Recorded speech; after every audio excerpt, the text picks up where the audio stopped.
নমস্কাৰ এছপিএনসকল সকলোকে job master Assam চেনেলটোলৈ স্বাগতম জনাইছোঁ। আশা কৰোঁ সকলোৰে ভাল। জিলা সমাজ কল্যাণ বিষয়া নগাঁৱত নতুনকৈ পদ মুকলি হৈছে। আহকচোন পদখিনিৰ বিষয়ে বিতংভাৱে আলোচনা কৰোঁ।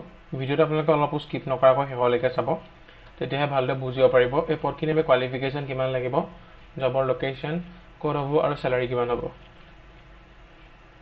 জিলা সমাজ কল্যাণ বিভাগত এছিষ্টেণ্ট একাউণ্টেণ্ট আৰু ডাটা এণ্ট্ৰি অপাৰেটৰ দুটা পদ মুকলি হৈছে, যাৰ এপ্লাই কৰা লাষ্ট ডেট হৈছে 31/7/2025।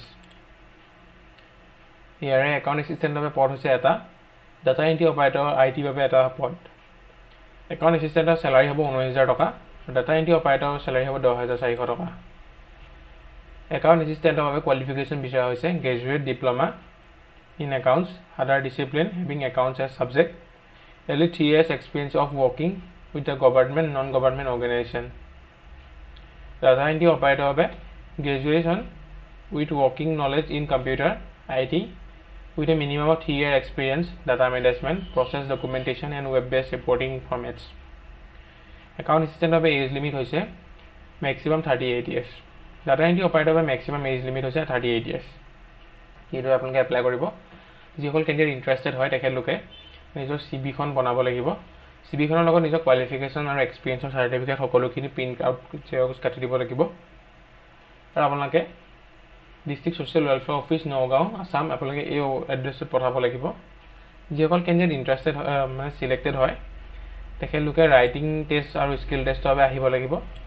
তাৰপিছত আপোনালোকক ভইচ বা ৰিটেন টেষ্ট ভাইভা টেষ্টলৈ মাতিব। কমপ্লিট হোৱাৰ পিছত আপোনালোকে এই জবটোৰ বাবে এলিজিবল হ'ব। 31/7/2025 ভিতৰত আপোনালোকৰ নিজৰ CVখন পঠাব লাগিব। লোকেশ্যনটো হৈছে এইটো, আৰু এইটো অফিচিয়েল ৱেবছাইটটো দি দিছে https://nagaon.assam.gov.in। ইয়াত আপোনালোকে মেইল কৰিব পাৰে কিবা যদি দৰকাৰী কথা সুধিবলগীয়া থাকে। ইমানখিনি আছিলে জিলা সমাজ কল্যাণ বিষয়া নগাঁও ডিষ্ট্ৰিক্টত মুকলি হোৱা computer operator data entry operator পদৰ এটা ডিটেইল ডিছকাশ্যন। আশা কৰোঁ আপোনালোকে ভিডিঅ'টো চাই ভাল পালে।